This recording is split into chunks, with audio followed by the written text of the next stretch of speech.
The Galactic Council chamber stretched before Marcus Chun like a gleaming cathedral of chrome and crystal.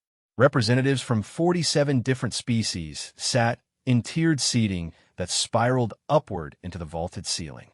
The air hummed with translation devices, creating a symphony of clicks, whistles, and harmonic tones that somehow resolved into perfect universal standard in his earpiece.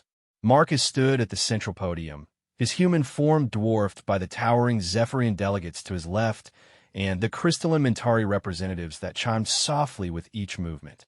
Behind him, Admiral Sarah Reeves sat with the rest of the human delegation, her weathered hands folded calmly in her lap. She had insisted on attending this crucial vote, despite officially retiring from active service 3 months ago. The topic at hand would determine humanity's future in galactic civilization. The Territorial Expansion Rights Bill would either grant humans access to 14 uninhabited star systems for colonization, or see them relegated to their current 3 systems for the next century. Every species in the Council had started with similar modest holdings. The difference was that most of them had earned their expansion rights through military conquest or technological breakthroughs that benefited the galaxy. Humans had neither. The chair recognizes Ambassador Chun of the Terran Republic, announced Counselor Vexhai, the insectoid Vrex whose mandibles clicked with each syllable. His compound eyes reflected the chamber's lights like scattered diamonds. Marcus cleared his throat and activated his presentation hologram.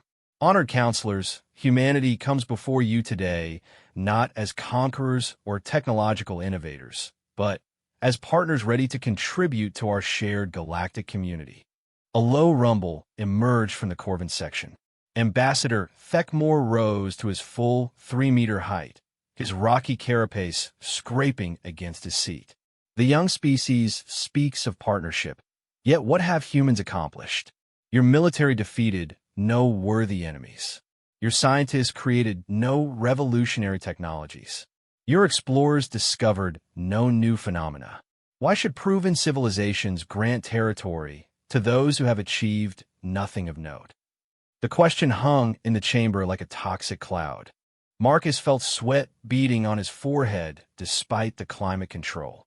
This was the crux of their problem. Humanity had joined the galactic community through first contact rather than conquest. They had received most of their advanced technology through trade and cultural exchange rather than developing it independently. To the older species, humans looked like children asking for adult privileges. Counselor Thekmore raises valid points. Marcus replied carefully.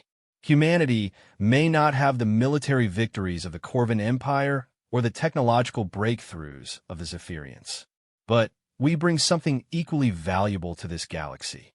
And what might that be? Asked Counselor Cytheri, the Mentari crystal formation pulsing with skeptical amber light. Marcus gestured to his presentation. Human adaptability and problem-solving capabilities have proven valuable in 17 different cultural exchange programs. Our agricultural techniques have improved food security on 6 worlds. Our medical research has contributed to treatments for 3 previously incurable diseases. Minor contributions, dismissed Thekmore with a wave of his massive hand. Any species might accomplish such things given time and motivation. Where's the achievement that sets humans apart? What enemy have you defeated that threatened galactic peace? What discovery have you made that advanced all civilization? The chamber fell silent. Marcus could feel the weight of dozens of alien gazes upon him. This was the moment he had prepared for, yet he felt completely unprepared. Everything Thekmore said was technically correct.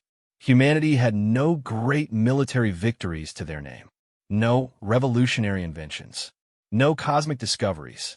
They were the new species that had been welcomed into galactic civilization and given basic territory out of courtesy. I understand the Council's position, Marcus said slowly. Humanity has not achieved the traditional milestones that typically qualify a species for territorial expansion.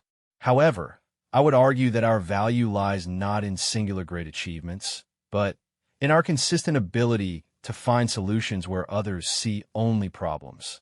Elaborate, commanded Counselor Vexhai. Marcus pulled up another hologram showing various human settlements. In every system where humans have established colonies, we have improved efficiency, reduced conflicts between species, and created innovation through collaboration. Human colonies report 23% higher satisfaction ratings among multi-species populations. Trade disputes in human-administered regions have decreased by 41%.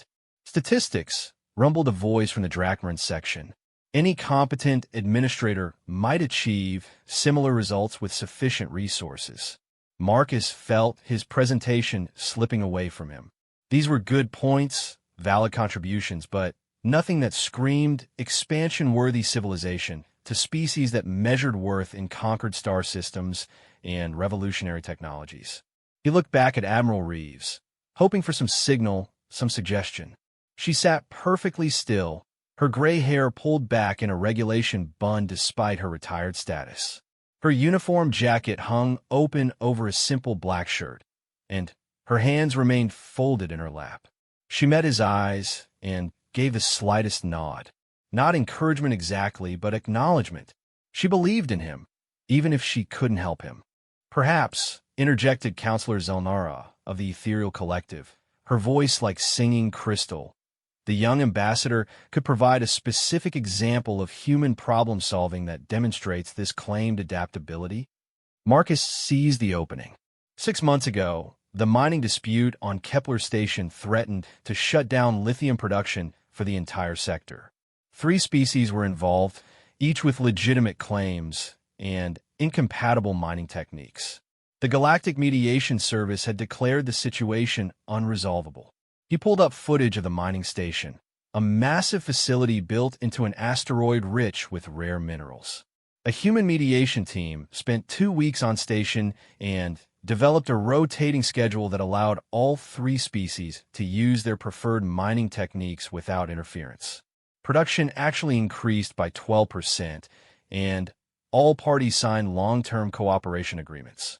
Acceptable mediating, admitted Thekmore grudgingly, but hardly revolutionary. Marcus continued with more examples. The human agricultural team that had solved soil depletion on Sanctuary Prime. The human engineers who had designed a new trade route that reduced shipping costs by 18%. The human medical researchers working on promising treatments for Zephyrian scale rot. With each example, he could see the Council's interest waning. These were good achievements, solid contributions to galactic civilization. But they weren't the earth-shaking breakthroughs that typically earned territorial expansion rights. He was describing a useful junior partner, not a species ready for major expansion.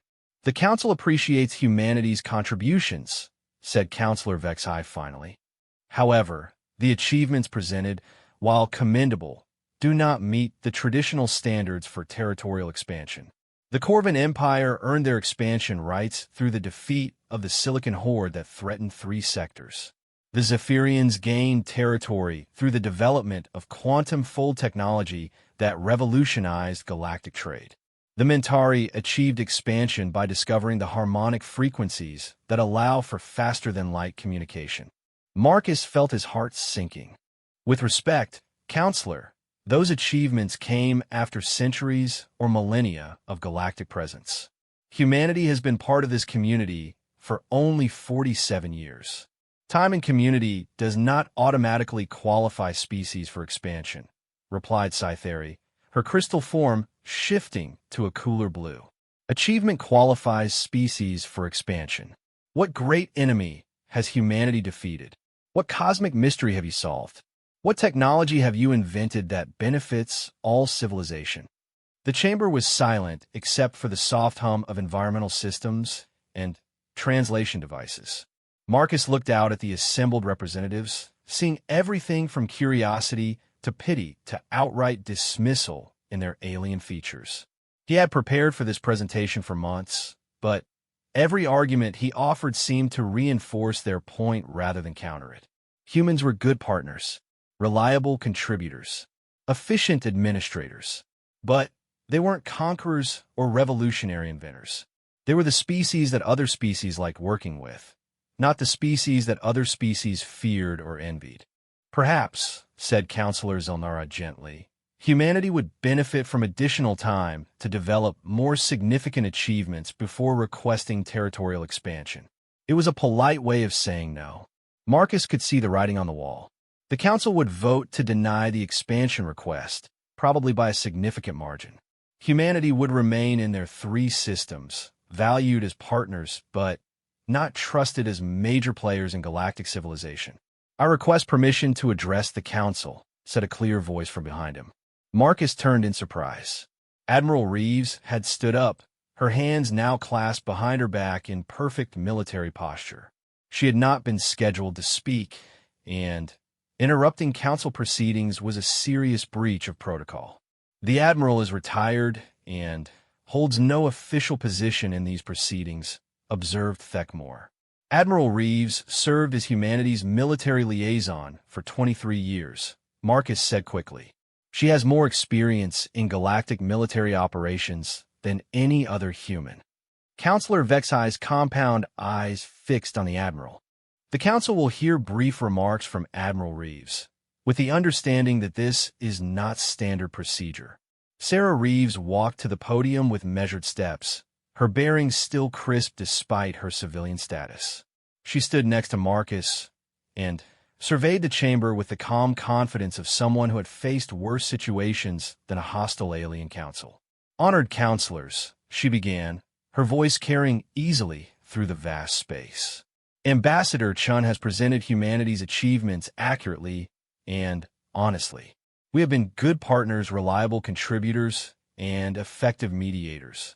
But you're right that these accomplishments don't match the traditional standards for territorial expansion. Marcus stared at her in shock. Was she conceding defeat? However, the Admiral continued, I believe the Council may be operating under incomplete information regarding human military capabilities and strategic thinking. With your permission, I would like to provide context that might be relevant to your deliberations. Thekmore leaned forward, his rocky features showing interest for the first time. What context could alter the fundamental reality that humanity has achieved no significant military victories? Admiral Reeves reached into her jacket pocket and pulled out a simple black pen. She held it up so the entire chamber could see it clearly. Counselors, what you may not realize is that humanity has been involved in one significant military operation during our time in this galaxy. An operation so classified that even most humans are unaware of its existence. The chamber erupted in surprised murmurs and harmonic tones. Marcus felt his confusion deepening. He had access to all human military records, and there was no classified operation of any significant scale. What was the Admiral doing? This operation, Reeves continued calmly, involved the complete neutralization of a threat that could have destroyed galactic civilization as we know it. A threat so dangerous that its very existence was classified beyond the highest levels of galactic security. She looked directly at General Corvex High, the massive Drakmarian military commander whose scales were beginning to show the orange tint that indicated heightened attention. The operation was successful, she said simply. The threat was eliminated. Galactic civilization continues to exist because of actions taken by human military personnel. General Corvex High rose slowly from his seat, his forearms spreading wide in a gesture of disbelief. Admiral, you make extraordinary claims without providing evidence. What threat could possibly have required human intervention that the combined militaries of 47 species could not handle? Admiral Reeves extended the pen toward Marcus. Ambassador, would you mind taking notes for the council record? Marcus reached for the pen automatically, still confused by the direction this was taking. As his fingers closed around the simple writing instrument, Admiral Reeves stepped back slightly.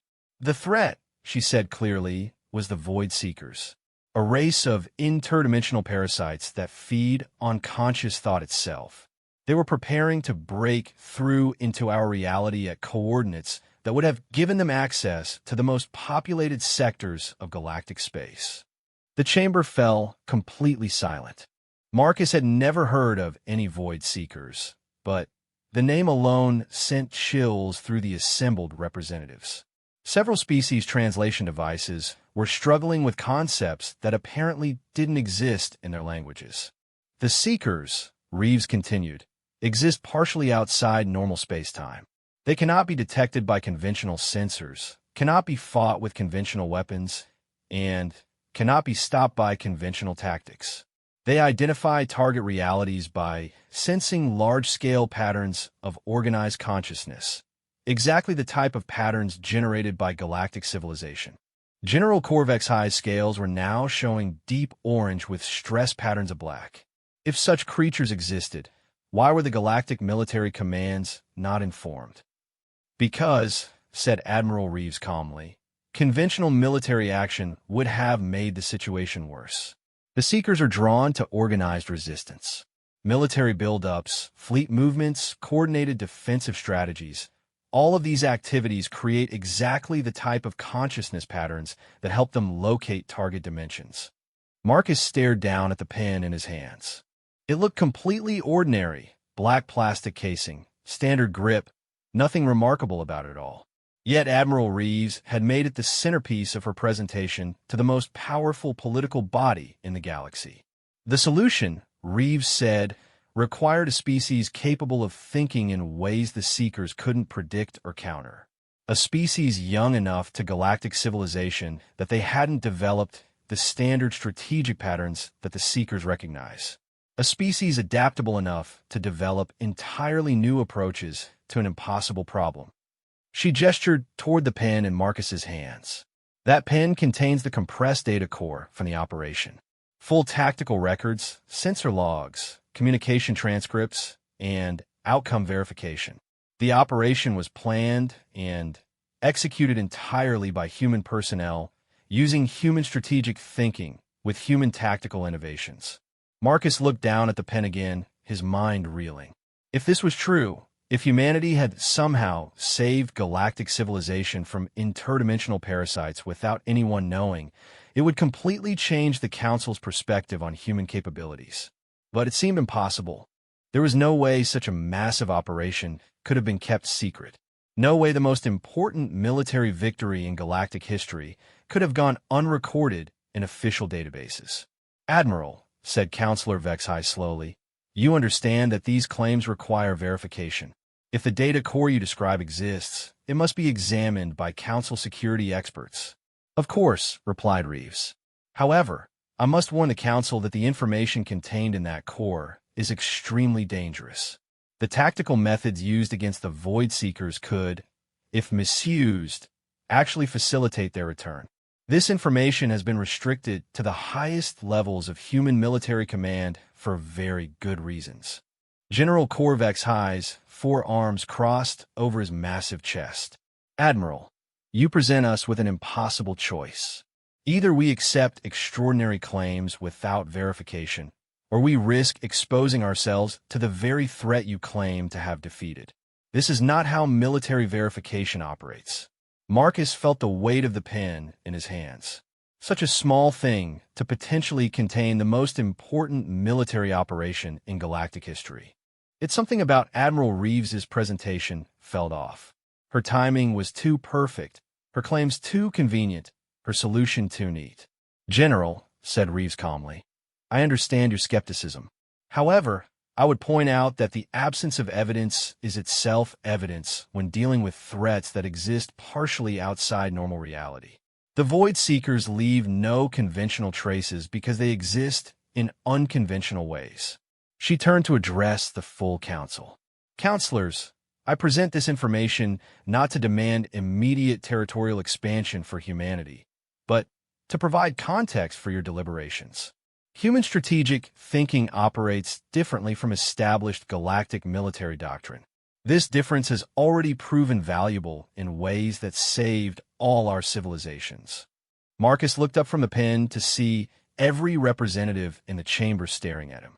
The simple act of holding a writing instrument had somehow become the most important gesture he had ever made. If the Admiral's claims were true, he was holding proof that humanity deserved not just territorial expansion, but recognition as one of the galaxy's premier military powers. If the claims were false, he was holding an ordinary pen while a respected admiral committed career suicide by lying to the Galactic Council. "The choice," said Admiral Reeves quietly, "is yours, Ambassador. You can verify the contents of that data core and provide the Council with the evidence they require. Or you can return the pen to me, and we can continue with conventional diplomatic approaches." Marcus stared down at the unremarkable black pen, feeling the weight of galactic civilization resting in his palm. Marcus turned the pen over in his hands, examining it from every angle. The black plastic casing showed normal wear patterns, small scratches from regular use, slight discoloration where fingers typically gripped it. If this ordinary writing instrument truly contained proof of humanity's greatest military achievement, there was no external sign of its importance. The chamber remained silent as he weighed his options. Every alien representative watched him with expressions ranging from curiosity to skepticism to barely contained impatience. Admiral Reeves stood beside the podium with perfect military posture, her face revealing nothing of her thoughts. "Admiral," Marcus said carefully, "these are extraordinary claims. If I verify this data core and it contains what you say it does, the implications will reshape our understanding of human military capability. If it doesn't, Reeves replied calmly, then you'll have exposed me as either delusional or deliberately misleading the Galactic Council. Either way, my career and reputation will be finished." General Corvex High leaned forward in his seat, his massive frame casting shadows over the lower tiers. "Admiral Reeves, you understand that making false claims about military operations to the Council is not merely a career-ending offense. Deliberate misinformation regarding galactic security carries penalties up to and including exile from Council space." "I understand completely, General." Reeves didn't flinch at the implied threat. "I also understand that extraordinary situations sometimes require extraordinary revelations." Counselor Sithuri's crystal form shifted through several colors before settling on a pulsing yellow. "Ambassador Chun, the Council requires your decision. Will you verify the Admiral's claims, or will you continue with conventional diplomatic procedures?" Marcus looked out at the assembled representatives. 47 species, dozens of the galaxy's most powerful military and political leaders, all waiting for him to either validate or destroy Admiral Reeves's claims. The weight of the decision felt crushing, but there was something in the Admiral's bearing that decided him. She wasn't acting like someone making desperate last-minute lies. She was acting like someone revealing classified information against her better judgment because the situation demanded it. "I'll verify the data core," Marcus announced. A collective intake of breath from multiple species created an odd harmonic effect in the chamber. Marcus connected the pen to his presentation system and activated the verification protocols. If this was really classified military data, it should trigger multiple security warnings before displaying anything sensitive. The holographic display immediately filled with warning symbols in 7 different languages. Military classification markers, security clearance requirements, and access restriction notices cascaded across the projection. Marcus had never seen so many high-level warnings on a single file. "Counselors," he said, his voice slightly strained, "this data is classified above my security clearance. I can access the basic file structure and summary information, but detailed tactical records require Council-level authorization to view." "Granted," said Counselor Vex High immediately. "Emergency authority for full access is hereby approved by Council vote." The authorization came so quickly that Marcus suspected they had been waiting for exactly this situation. He entered the emergency access codes and watched as the file structure began populating on the display. What he saw made him step back from the podium in shock. The file contained terabytes of data spanning 3 years of operations. Tactical planning documents, sensor readings from equipment he didn't recognize, personnel records from military units that didn't appear in any official human database, and communication logs with timestamp patterns that seemed to indicate faster-than-light coordination across multiple star systems. "This is impossible," he whispered, then caught himself and spoke louder for the council. "Counselors, this file contains operational records for human military units that, according to our official records, these units don't exist." Admiral Reeves stepped closer to the display. "Ambassador, please access the summary file labeled Operation Silent Guardian." Marcus navigated to the file and opened it. The summary that appeared made him question everything he thought he knew about human military capabilities. "Operation Silent Guardian," he read aloud, "was a 3-year classified mission to locate and neutralize interdimensional entities designated as Void Seekers. The operation involved coordinated actions across 17 star systems using specialized human military personnel equipped with prototype technology developed specifically for transdimensional warfare." He scrolled through more of the summary, his voice becoming steadier as he read. "Initial detection of Void Seeker infiltration attempts occurred during routine deep space monitoring. Standard galactic sensor networks proved unable to identify or track the entities due to their partially non-corporeal nature. Human intuition and pattern recognition capabilities were deemed uniquely suitable for detecting Void Seeker presence." General Corvex High rose to his full height again.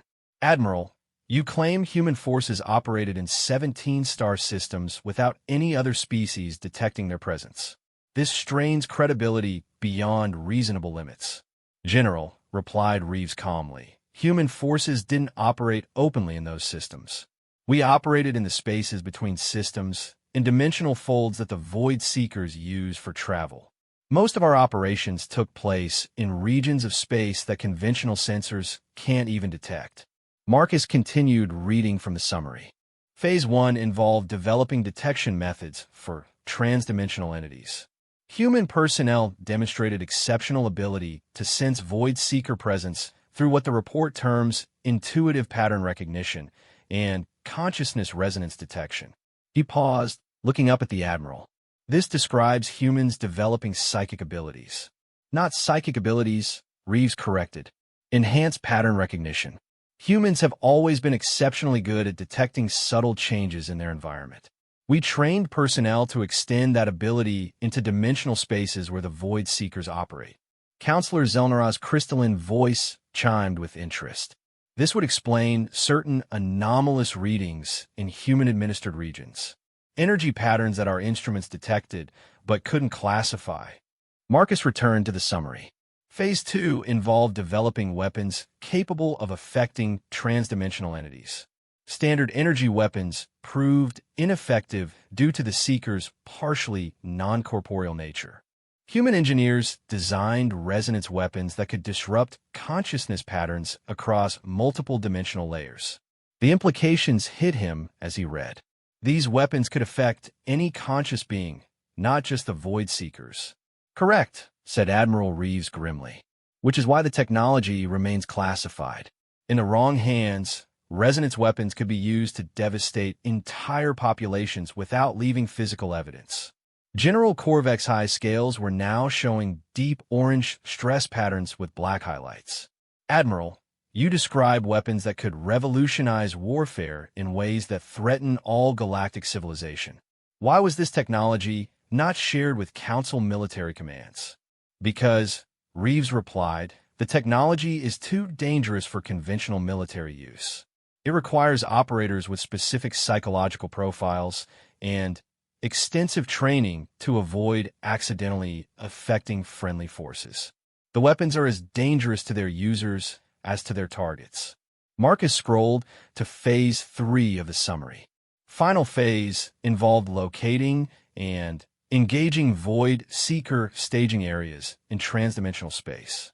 Human forces conducted 17 separate operations over 8 months, culminating in the complete destruction of the Seeker infiltration fleet. He looked up at Admiral Reeves.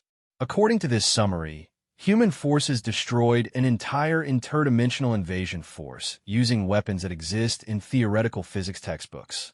"The weapons exist," Reeves said simply. "The personnel exist. The operational records exist. The Void Seekers no longer exist, at least not in this dimensional cluster. Counselor Cythere's crystal form cycled through rapid color changes indicating deep consideration. Admiral Reeves, if these records are accurate, humanity has developed military capabilities far exceeding anything in known galactic arsenals. Why reveal this information now? Because, said Admiral Reeves, the Council is making decisions about humanity's future based on incomplete information. You see us as useful partners, but not as significant military powers. The truth is that human forces have already prevented one extinction-level event for galactic civilization. Marcus continued reviewing the files, finding detailed tactical reports that made his head spin. Human forces operating in spaces where physics worked differently. Personnel trained to think in ways that interdimensional entities couldn't predict. Weapons that could disrupt consciousness itself. Counselors, he said slowly, if these records are authentic, they represent the most significant military achievement in recorded galactic history. The complete elimination of an extinction-level threat without any other species even knowing the threat existed. Big if, rumbled Thekmore from his seat. Admiral Reeves, your timing is suspiciously convenient. Humanity faces territorial expansion denial, and suddenly, you produce records of the greatest military victory in galactic history. Admiral Reeves met the Corvin representative's gaze steadily. Counselor Thekmore, the timing is not convenient. It's necessary. The decision you make today will determine whether humanity has the resources and territory needed to continue protecting galactic civilization from threats that conventional militaries can't handle. She gestured toward the holographic display. The Void Seekers were not a unique threat. They were the first wave. Our analysts believe similar entities exist in adjacent dimensional clusters, and some may already be probing this reality for weaknesses. The chamber erupted in alarmed chittering, harmonic fluctuations, and agitated conversation in a dozen languages. The idea of more interdimensional threats clearly disturbed the assembled representatives. Order, called Counselor Vex High, his mandibles clicking sharply. Admiral Reeves, you suggest that additional threats of this magnitude may be forthcoming? I suggest, Reeves replied carefully, that humanity's unique strategic thinking and dimensional warfare capabilities may be needed again. But only if we have sufficient territory and resources to maintain the specialized military units and research facilities required for transdimensional operations. Marcus realized the genius of Admiral Reeves's approach. She wasn't just presenting evidence of past achievement. She was arguing that humanity's territorial expansion was essential for galactic security. The data core contains detailed threat assessments, he announced after reviewing more files. Projections for potential future incursions, resource requirements for maintaining dimensional monitoring networks, and personnel training protocols for specialized military units. He looked directly at General Corvex High. General, according to these records, human forces developed tactical approaches that no other species had considered because no other species thinks like humans do. Explain, demanded the general. Marcus pulled up a tactical analysis file.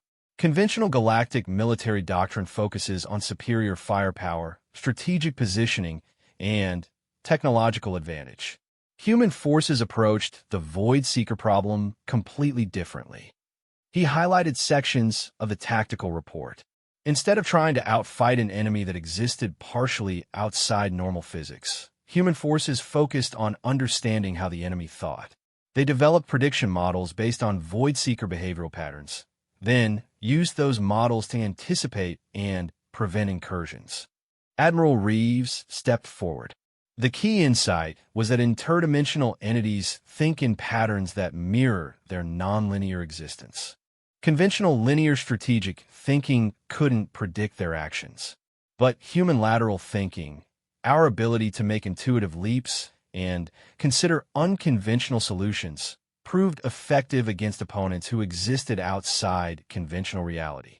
Counselor Zelnara's crystalline form brightened with apparent understanding. You describe warfare, based on psychological analysis rather than technological supremacy. Exactly, confirmed Reeves. The Void Seekers couldn't be defeated with bigger weapons or stronger shields. They had to be defeated with better thinking. Marcus pulled up the final operational report. Operation Silent Guardian concluded with complete elimination of the Void Seeker threat and establishment of dimensional monitoring protocols to detect future incursions. The operation succeeded without any other galactic species becoming aware of either the threat or the response. He looked out at the assembled council.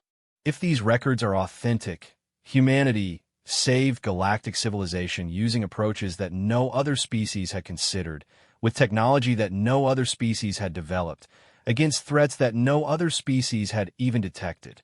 The chamber fell silent again as representatives absorbed the implications. Marcus could see various species having intense, whispered conversations as they processed what they had heard. Verification, announced General Corvex High, finally. These claims require independent verification before the Council can accept them as factual. Agreed, said Admiral Reeves. However, General, I must warn you that verification will require exposing your personnel to information about transdimensional warfare techniques. Once that knowledge exists in galactic military databases, the risk of misuse increases significantly. Marcus realized that Admiral Reeves had put the Council in an impossible position. They could either accept extraordinary claims without verification, or they could verify the claims and expose themselves to potentially dangerous military technology. Perhaps, suggested Counselor Vexhai carefully, verification could be limited to confirming the existence and authenticity of the records without exposing detailed technical information. That would be acceptable, agreed Admiral Reeves. The files contain cryptographic signatures that can be verified without accessing tactical details. Marcus ran the verification protocols on the data core. After several minutes, the results appeared on the holographic display. Counselors, he announced, cryptographic analysis confirms that these files originate from human military systems and have not been altered or fabricated. The timestamps and security signatures authenticate them as genuine military records. The weight of that confirmation settled over the chamber like a heavy blanket. The files were real. The operations had actually happened. Humanity had fought and won a secret war that saved galactic civilization. General Corvex High stood motionless for several long moments, his 4 arms hanging at his sides as he processed the verification results. The massive Drakmarian warrior had built his reputation on tactical analysis and strategic planning. Marcus could see him working through the implications of what they had just learned.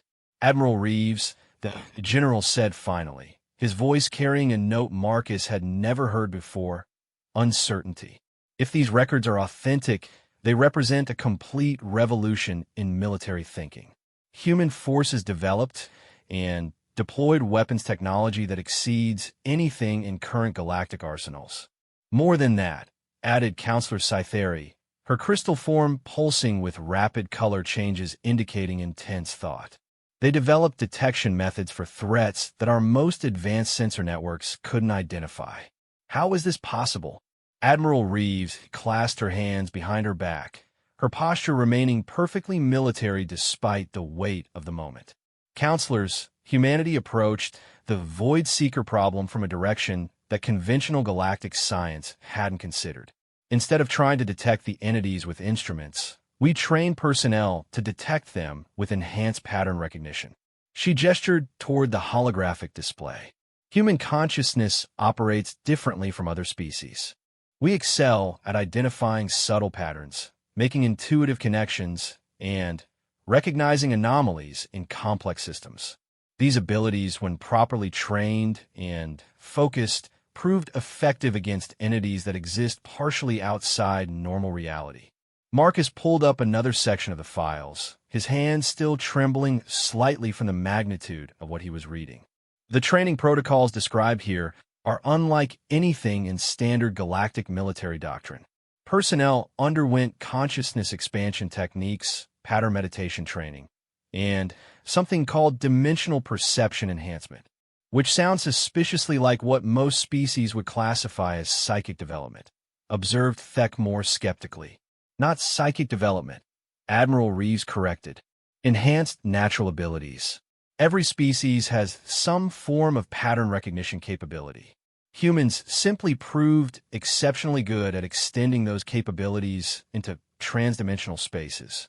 General Korvexhai accessed his own data systems, pulling up classified military files that Marcus couldn't see.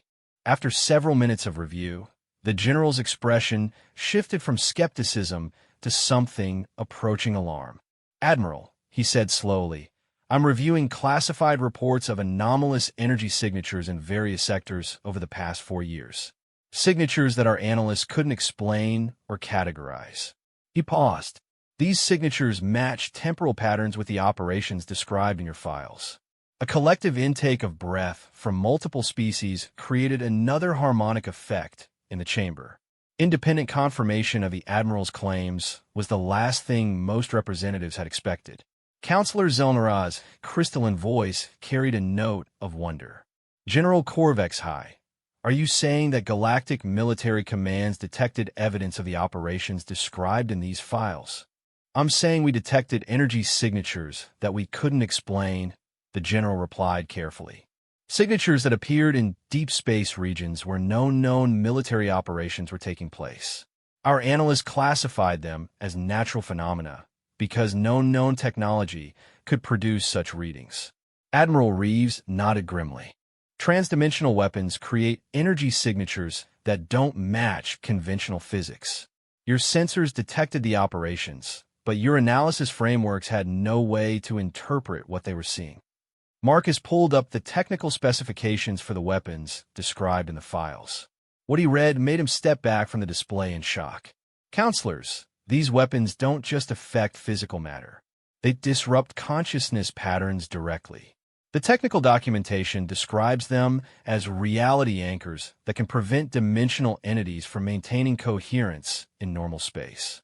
"How do such weapons avoid affecting friendly forces?"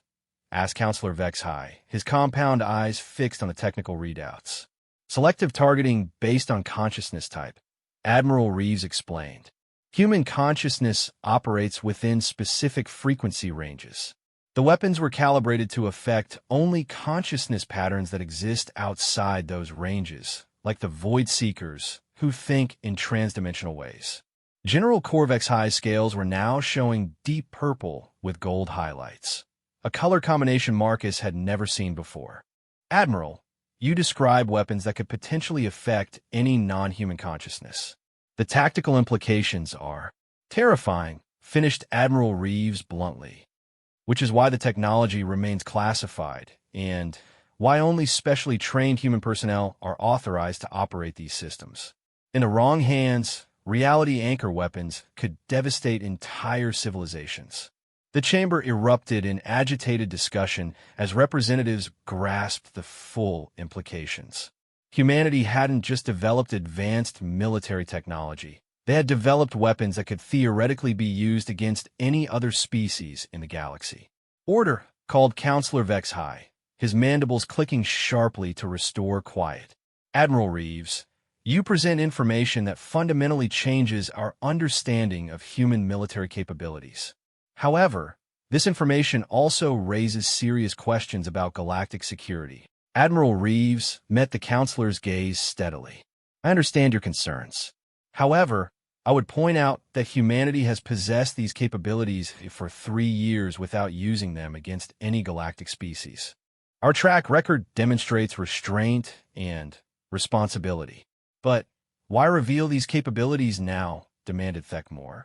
"Why risk exposing such dangerous technology to council scrutiny?" "Because," said Admiral Reeves, "the threat isn't over." The simple statement sent chills through the chamber. Marcus looked up from the files he was reviewing to see every representative focused intently on the Admiral. "Explain," ordered General Korvexhai. Admiral Reeves activated her own data connection and added additional files to the holographic display. "The Void Seekers that we eliminated were scouts. advanced reconnaissance forces preparing the way for larger incursions. Our analysis of their technology and behavioral patterns suggests they were part of a larger dimensional empire that spans multiple reality clusters. Marcus felt his blood run cold as he read the new threat assessment files. According to this analysis, the Void Seekers we eliminated represented less than 1% of their total force strength. The main invasion fleet exists in an adjacent dimensional cluster and may already be preparing for another infiltration attempt. When, asked Counselor Cytheri, her crystal form cycling through alarm colors. Unknown, admitted Admiral Reeves. Our dimensional monitoring networks can detect preparation activities, but predicting timeline for transdimensional incursions remains imprecise. Could be months, could be decades. General Corvex High stood and began pacing within his seating area, his massive frame moving with surprising grace. Admiral, if another Void Seeker incursion occurs, are current human forces sufficient to handle it? That depends, replied Admiral Reeves carefully, on the scale of the incursion and the resources available to respond to it. She gestured toward the threat assessment files. The specialized military units that conducted Operation Silent Guardian require significant resources to maintain. Training facilities, research installations, dimensional monitoring stations, and manufacturing capability for transdimensional weapons. All of these require territory, infrastructure, and sustained funding. Marcus suddenly understood the connection Admiral Reeves was making. You're saying that humanity's ability to defend against future Void Seeker incursions depends on having sufficient territory and resources to maintain specialized military capabilities. Exactly, confirmed the Admiral. The 14 star systems included in the territorial expansion request weren't chosen randomly. They contain the mineral resources and spatial characteristics needed to establish effective dimensional defense networks. Counselor Zelnara's form brightened with understanding. Admiral Reeves, are you saying that denying humanity's expansion request could leave galactic civilization defenseless against future transdimensional threats? I'm saying, replied Admiral Reeves carefully, that defending against transdimensional threats requires specific resources and capabilities. If humanity lacks access to those resources, our ability to protect galactic civilization becomes severely limited. The political implications hit Marcus like a physical blow. Admiral Reeves hadn't just revealed classified military operations. She had made humanity's territorial expansion a matter of galactic security. General Corvex High stopped pacing and fixed his gaze on the Admiral. You present us with an ultimatum disguised as information sharing. Grant humanity territorial expansion, or lose the only defense against interdimensional invasion. I present you with facts, Admiral Reeves replied calmly. How the Council chooses to respond to those facts is your decision. Marcus pulled up the resource analysis files and began reading through the detailed requirements. Counselors, the dimensional defense networks described here require exotic matter harvesting operations in 7 different star systems. The specialized training facilities need isolation from populated areas to avoid consciousness interference. The research installations require access to dimensional fold phenomena that only occur in specific spatial regions. He looked up at the assembled representatives. The territorial expansion request does indeed include systems that would provide all of these resources. Feckmore leaned forward aggressively. Convenient that humanity's military needs exactly match their expansion desires. Not convenient, corrected Admiral Reeves. Planned. The expansion request was developed based on strategic requirements for maintaining galactic defense capabilities. She activated another file. The territories humanity currently controls are insufficient for large-scale dimensional warfare operations. Our existing installations can handle threats on the scale of the Void Seeker Scout forces. But a main fleet incursion would require defensive capabilities beyond what we can currently deploy. Marcus reviewed the defensive capability projections. According to this analysis, current human dimensional warfare assets could handle a threat approximately 5 times larger than the original Void Seeker incursion. A main fleet assault could be 50 to 100 times larger. The mathematical reality settled over the chamber like a crushing weight. Humanity had saved galactic civilization once using their current resources. But they might not be able to do it again without significant expansion of their capabilities. Verification question, announced General Corvex High. Admiral Reeves, these threat assessments and resource requirements, are they based on actual intelligence or theoretical projections? Combination of both, admitted the Admiral.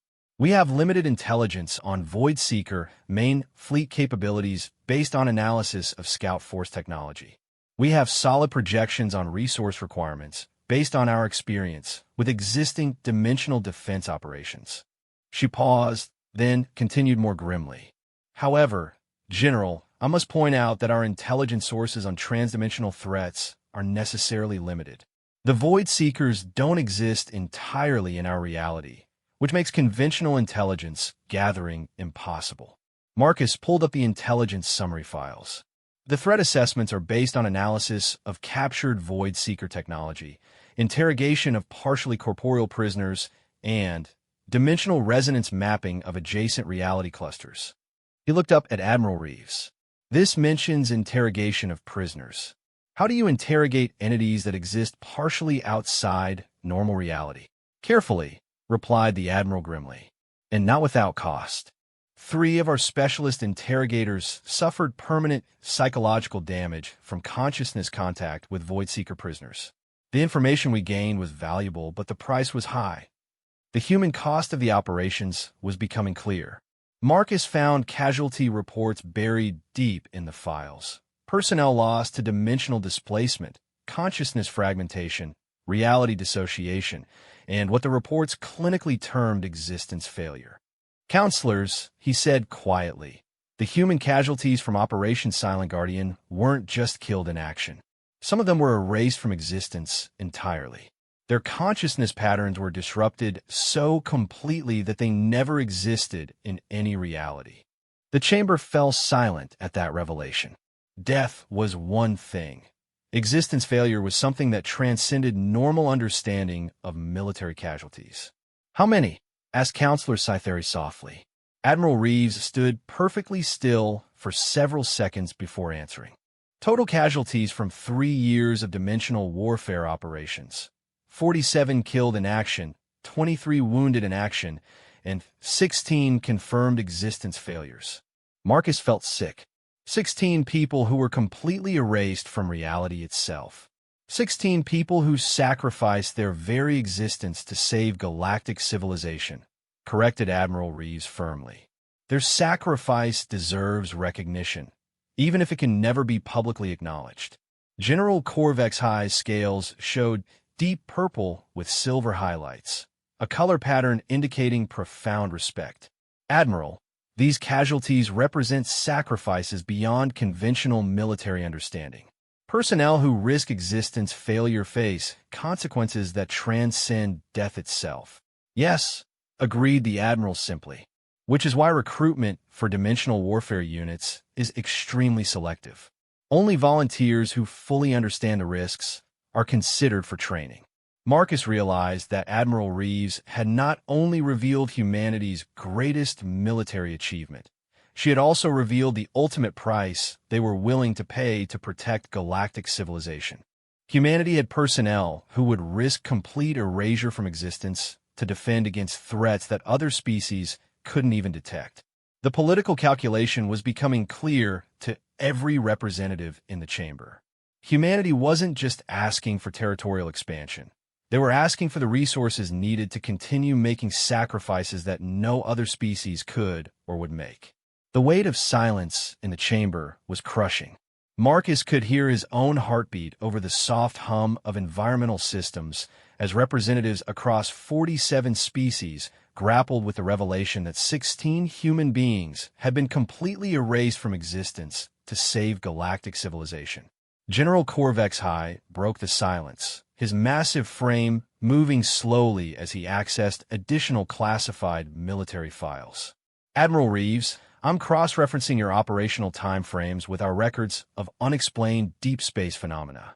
We have 17 separate incidents of reality distortion signatures that our scientists classified as impossible. Dimensional weapons testing and deployment confirmed the Admiral quietly. Your sensors detected the signatures, but your analysis frameworks had no way to interpret them as artificial phenomena. Marcus pulled up the weapons testing logs from the data core. What he read made him grip the podium for support. Counselors, the reality anchor weapons described in these files don't just disrupt consciousness patterns. They can selectively edit existence itself within limited areas. He highlighted specific sections of the technical documentation. Field testing involved creating localized reality zones where physics operates according to modified parameters. Human forces could create tactical advantages by temporarily changing the fundamental rules of space-time in combat areas. Counselor Zelnara's crystalline form shifted to deep blue, indicating profound contemplation. Ambassador Chun, you describe weapons that could rewrite the basic laws of physics. How is such technology possible? Admiral Reeves stepped forward. The technology doesn't rewrite physics, Counselor. It creates temporary interfaces between our reality and adjacent dimensional spaces where physics operates differently. The weapons essentially create small bubbles where different physical laws temporarily apply. But the risks, protested Thekmore, his rocky features showing clear alarm. Weapons that can alter reality itself could destroy entire star systems if misused. Yes, agreed Admiral Reeves bluntly, which is why reality anchor technology is classified beyond the highest levels of galactic security clearance. Only 7 human personnel are currently authorized to operate these weapons, and all 7 have undergone psychological conditioning to prevent misuse. Marcus found the psychological conditioning protocols in the files and began reading them aloud. Personnel authorized for reality anchor operations undergo consciousness modification designed to create absolute resistance to personal ambition, territorial conquest desires, and what the protocols term reality manipulation temptation. He looked up at Admiral Reeves in shock. These personnel have been psychologically conditioned to be incapable of using reality-altering weapons for personal gain. Correct, confirmed the Admiral. The power to alter existence itself cannot be entrusted to individuals who might be tempted to use it for conquest or personal advancement. Reality anchor operators are conditioned to respond only to verified extinction-level threats to galactic civilization. General Korvek's eyes, forearms spread wide in a gesture of disbelief. Admiral, you describe military personnel who have been psychologically modified to serve as guardians against threats that transcend normal understanding. How do you justify such extreme measures? General, replied Admiral Reeves calmly, how do you justify not taking such measures when the alternative is the potential destruction of all conscious life in this dimensional cluster? She activated additional files on the holographic display. The Void Seekers feed on consciousness itself. They consume the thoughts, memories, and experiences of entire civilizations, leaving behind empty shells that continue to exist but no longer think or feel. Every species in this chamber would face that fate if Void Seeker main fleets successfully invaded our reality.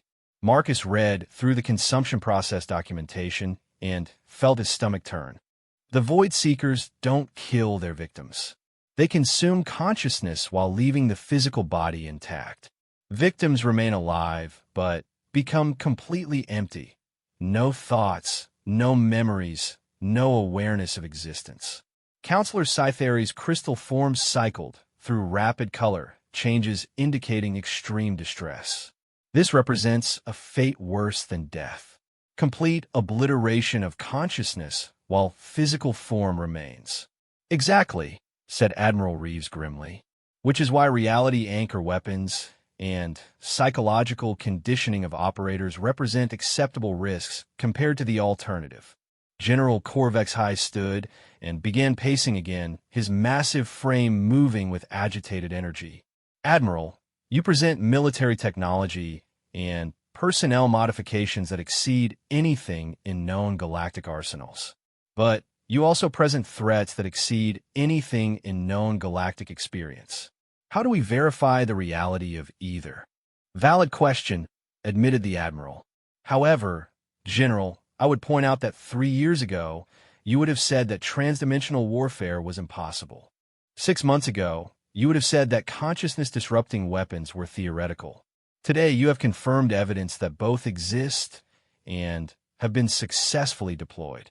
She gestured toward the display. The progression of impossible becoming possible should make us very careful about dismissing future threats as unrealistic. Marcus pulled up the dimensional monitoring data and found information that made him step back from the display again. Counselors, the monitoring networks described here have been detecting increased dimensional instability over the past 8 months. Energy signatures suggesting large-scale movements in adjacent reality clusters. Void Seeker main fleet preparation activities, confirmed Admiral Reeves. We can't determine exact timelines or force strengths, but something significant is happening in the dimensional spaces where the main fleets operate. Thekmore leaned forward aggressively. Admiral, convenient timing again. Humanity faces expansion denial, and suddenly you detect evidence of impending invasion. Admiral Reeves met his gaze steadily. Counselor Thekmore, the timing is not convenient for anyone. If Void Seeker main fleets are preparing for incursion, every day of delay in strengthening our defensive capabilities increases the risk of civilizational extinction. Marcus reviewed the defensive preparation requirements and realized the scope of what Admiral Reeves was proposing. Counselors, establishing effective dimensional defense networks would require coordinated construction projects across multiple star systems, development of new training facilities for reality anchor operators, and manufacturing capabilities for weapons that don't appear in any galactic technology databases. He looked out at the assembled representatives. The resource commitment would be enormous, and all of it would need to be controlled by human military commands because no other species has personnel trained for dimensional warfare. General Korvexhai stopped pacing and fixed his attention on the Admiral. You ask us to grant humanity control over military resources that could theoretically be used to conquer the entire galaxy. I ask you to grant humanity the resources needed to continue protecting the galaxy from threats that could destroy all civilization, corrected Admiral Reeves. The choice is yours, but the consequences affect everyone. Marcus found additional information in the files about alternative approaches to Void Seeker defense. Admiral, these files mention research into training personnel from other species for dimensional warfare. Why hasn't that been pursued? We tried, replied Admiral Reeves quietly. Initial testing indicated that consciousness types adapted to specific physics parameters cannot easily learn to operate in transdimensional spaces. Human consciousness appears to be uniquely flexible in ways that make dimensional warfare training possible. She activated comparative analysis files. We tested training protocols with volunteer personnel from 12 different species. Results range from complete inability to perceive transdimensional phenomena to psychological breakdown from consciousness expansion attempts. And the successful candidates? Asked General Korvexhai. None, admitted the Admiral. Not a single non-human volunteer successfully completed basic dimensional warfare training. Human consciousness appears to have characteristics that make transdimensional operations possible. Marcus read through the training failure analysis and found explanations that made sense, but also highlighted humanity's unique position. The analysis suggests that species adapted to stable physics environments develop consciousness patterns that resist the flexibility needed for transdimensional operations. He looked up at the Admiral. But humans evolved in environments with variable conditions, so our consciousness developed the adaptability needed to operate in spaces where physics itself changes. Exactly, confirmed Admiral Reeves. Human adaptability extends to consciousness itself, which makes us uniquely suited for warfare against entities that exist outside stable reality. Counselor Zelnera's crystalline voice carried a note of wonder. Admiral Reeves, you suggest that humanity's evolutionary background created consciousness characteristics that make your species the only viable defenders against transdimensional threats. I suggest that human consciousness operates in ways that allow for dimensional warfare training and operations. Whether that makes us the only viable defenders remains to be determined. General Korvexhai accessed additional classified files and spent several minutes reviewing data. When he looked up, his expression had shifted to something approaching recognition. "Admiral," he said slowly, "I'm reviewing psychological profiles from military personnel from various species. Human psychological flexibility scores exceed other species by significant margins in categories related to pattern adaptation, reality acceptance modification, and consciousness state variation, which explains why human personnel can be trained for transdimensional operations while personnel from other species cannot," the Admiral replied. Marcus realized that Admiral Reeves had not only proven humanity's military value, she had proven their irreplaceable role in galactic defense. Counselors, if this analysis is correct, humanity isn't just capable of defending against Void Seeker incursions. We might be the only species capable of such defense. The political implications were staggering. If humanity was truly the only species that could defend against extinction-level transdimensional threats, then denying their expansion request wasn't just short-sighted. It was potentially suicidal for galactic civilization. "Verification," announced General Korvexhai. "These claims about species-specific consciousness characteristics require independent analysis." "Agreed," said Admiral Reeves. "However, General, I must point out that verification would require exposing personnel from various species to transdimensional phenomena. The psychological risks of such testing could be significant." Marcus found the psychological risk assessment files and began reading. Previous testing resulted in permanent consciousness damage for 3 volunteers, temporary reality dissociation for 12 others, and what the reports term existence anxiety disorder for 27 personnel.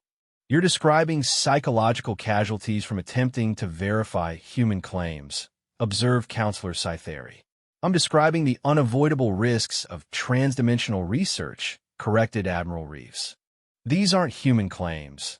They're objective measurements of consciousness adaptation to variable reality conditions." The Admiral paused and surveyed the chamber. "Counselors, the choice before you is simple. You can verify human claims through testing that will likely cause psychological casualties among volunteer personnel from multiple species, or you can accept that humanity has demonstrated unique capabilities in areas where verification carries unacceptable risks." Marcus suddenly understood the tactical brilliance of Admiral Reeves's approach. She had presented claims that could be verified only through processes that were themselves dangerous to the people who would do the verification. The Council was faced with either accepting extraordinary claims or risking their own personnel to disprove them. "Admiral," said General Korvexhai slowly, "you present us with a situation where verification is more dangerous than acceptance. This places the Council in an impossible position." "General," replied Admiral Reeves calmly, "I present you with the reality of transdimensional warfare. Nothing about this situation was designed to be convenient for conventional political processes." Marcus looked out at the assembled representatives and saw them grappling with decisions that transcended normal political calculation. The choice was no longer whether to grant humanity territorial expansion based on past achievements. The choice was whether to provide humanity with the resources needed to continue protecting galactic civilization from threats that only humans could handle. The chamber had been silent for nearly 10 minutes as representatives huddled with their advisors, reviewing classified files and conducting urgent consultations with their home governments. Marcus stood at the podium, still holding the pen that had started this revelation, watching as the political landscape of the galaxy shifted around him. General Korvexhai was the first to break the silence. "Admiral Reeves, I have consulted with the Drakmarian High Command regarding the information you have presented. We have confirmed the existence of unexplained energy signatures that match the timeframes and locations of your claimed operations. The general's forearms spread in a gesture of formal acknowledgement. The High Command has also confirmed psychological profile analyses showing human consciousness flexibility exceeds known standards for transdimensional adaptation capability. Admiral Reeves nodded calmly. General, I appreciate the High Command's independent verification. I hope they also understand the implications of those findings. We do, replied the general grimly. If your threat assessments are accurate, galactic civilization faces extinction-level danger that only human military capabilities can counter. This places humanity in a position of strategic importance that transcends normal territorial expansion considerations. Counselor Cythery's crystal form pulsed with slow, deep blue patterns indicating profound thought. Admiral Reeves, the Mentari Collective has analyzed the consciousness modification protocols described in your files. The psychological conditioning required for reality anchor operators exceeds anything in known galactic psychology. She paused, her crystalline structure brightening slightly. We find it remarkable that humanity has personnel willing to undergo such extensive modification to serve as guardians for all galactic civilization. The volunteers understand what's at stake, replied Admiral Reeves simply. When the choice is between psychological modification and the extinction of all conscious life, the decision becomes clear. Marcus pulled up the volunteer profiles for reality anchor operators and found information that made him respect humanity's military personnel even more. Counselors, every current reality anchor operator volunteered after being fully briefed on the risks, including potential consciousness damage, reality dissociation, and existence failure during operations. He looked up at the assembled representatives. These individuals volunteered to risk complete erasure from existence to protect civilizations they had never visited, defending species they had never met. Feckmore shifted in his massive stone seat, his rocky features showing signs of internal conflict. Admiral, the Corvin Empire has reconsidered our initial assessment of human military achievements. The elimination of an extinction-level threat without galactic awareness demonstrates strategic capabilities that exceed conventional military excellence. The admission clearly cost the proud Corvin representative significant effort. His species valued military conquest above all other achievements, yet he was acknowledging that humanity had achieved something beyond conventional conquest. However, Feckmore continued, granting territorial expansion based on classified operations that cannot be publicly verified sets dangerous precedents. How do we explain to our populations that humans deserve additional territory based on secret wars against invisible enemies? Admiral Reeves considered the question carefully. Counselor, I understand the political difficulties. However, I would suggest that the alternative, leaving galactic civilization defenseless against verified threats, creates far worse political problems. She activated new files on the display. The dimensional monitoring networks have detected 3 separate incidents of reality instability in the past month. Energy signatures consistent with Void Seeker reconnaissance probes testing dimensional boundaries. Marcus read the new threat data and felt cold dread settle in his stomach. These incidents show increasing frequency and intensity. The monitoring AI projects a 73% probability of significant Void Seeker activity within the next 18 months. Define significant activity, demanded General Corvex High. Main fleet incursion, replied Admiral Reeves grimly.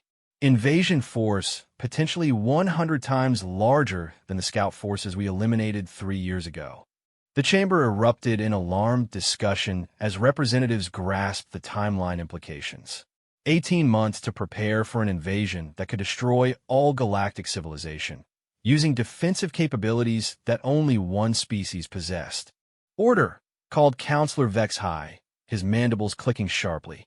Admiral Reeves, if your projections are accurate, we face immediate strategic decisions that cannot be delayed for traditional political processes. Exactly, confirmed the Admiral. The dimensional defense networks described in our territorial expansion request aren't just long-term strategic assets. They're emergency response preparations for a specific incoming threat. Marcus pulled up the construction timeline analysis. Counselors, establishing effective dimensional defense coverage for the 14 requested star systems would require 36 months of intensive construction using current human engineering capabilities. The mathematical reality hit the chamber like a physical blow. They needed 3 years to build defenses against a threat that might arrive in 18 months. Acceleration possibilities, announced Admiral Reeves.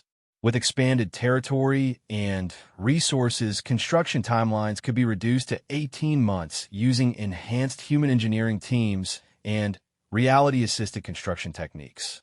Reality-assisted construction? Asked Counselor Zelnara.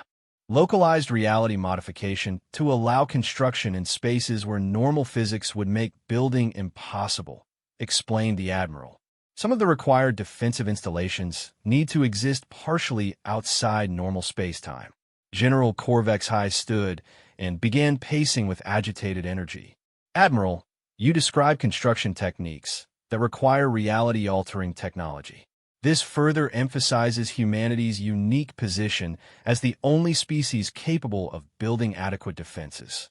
Which brings us to the central question, said Admiral Reeves calmly. Does the Council grant humanity the territorial expansion and resources needed to defend galactic civilization, or does the Council accept the risk that adequate defenses cannot be established in time? Marcus realized they had reached the moment of decision. Everything in the chamber had led to this choice. Grant humanity unprecedented territorial expansion based on secret military achievements, or risk civilizational extinction by denying the resources needed for dimensional defense. Vote, announced Counselor Vexhai. The Council will vote on Emergency Resolution 2847. Grant immediate territorial expansion to the Terran Republic for galactic security purposes. The voting process began with each species declaring their position.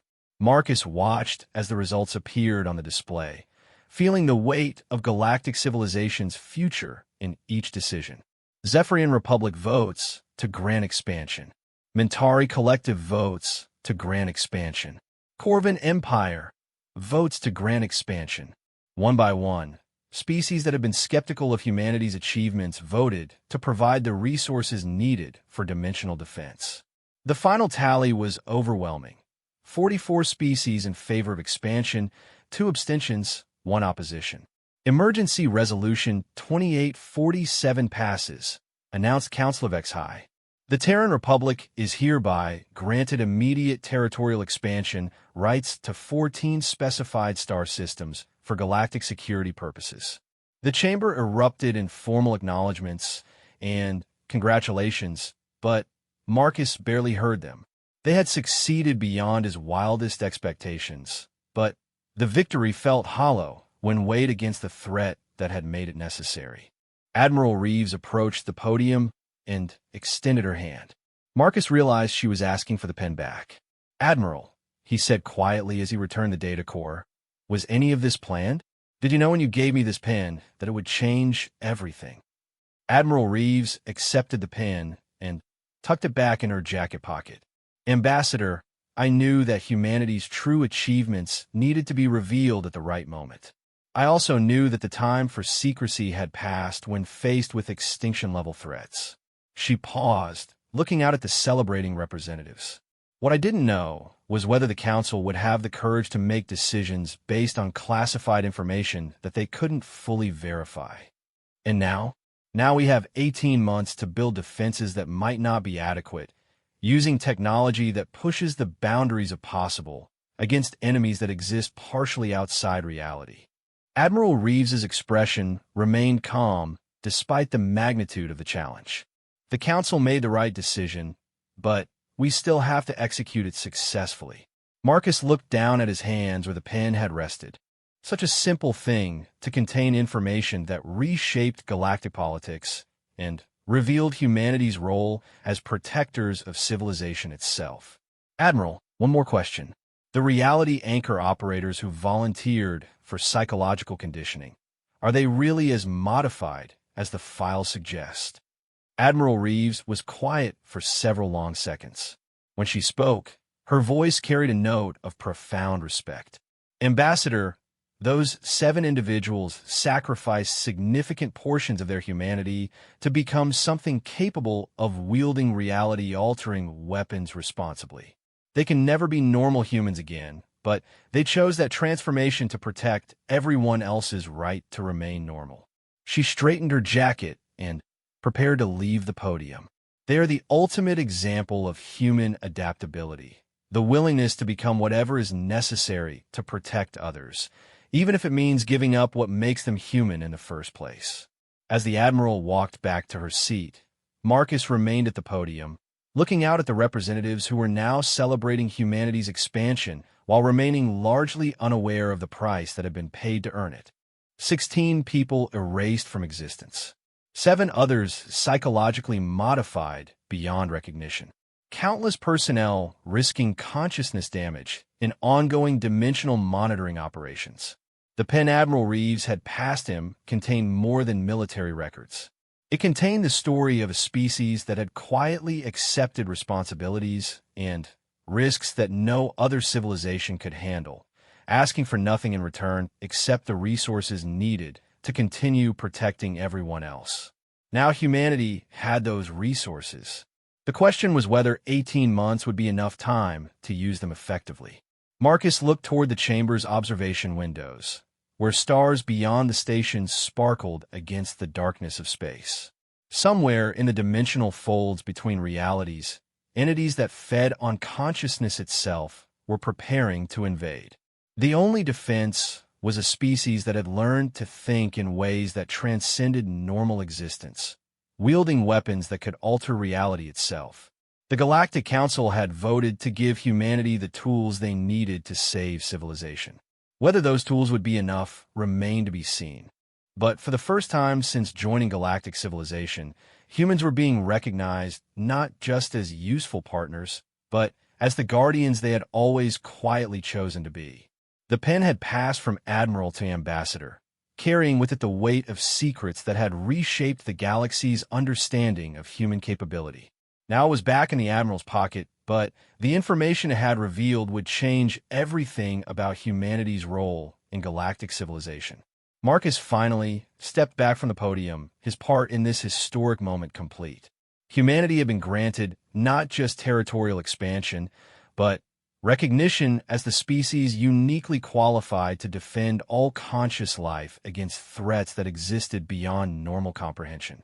The responsibility was staggering, but then, again, humans had always been exceptionally good at adapting to impossible situations. In 18 months, they would discover whether their adaptability extended to saving the galaxy from entities that consumed thought itself. The Council had given them the chance to try.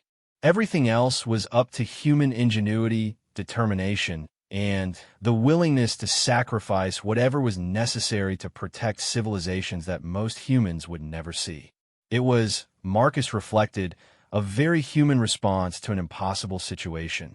Accept the responsibility, adapt to the requirements, and find a way to succeed despite odds that suggested failure was inevitable. The pen had revealed that this approach had already saved galactic civilization once. Soon, it would be tested again on a scale that dwarfed previous challenges. But humanity would face that test with 14 new star systems, unlimited resources, and the quiet confidence that came from knowing they had already succeeded against impossible odds. The real test wasn't whether they could defend against Voidseeker main fleets. The real test was whether galactic civilization deserved the sacrifices that humans were willing to make to preserve it. Based on the Council's vote today, Marcus thought it probably did.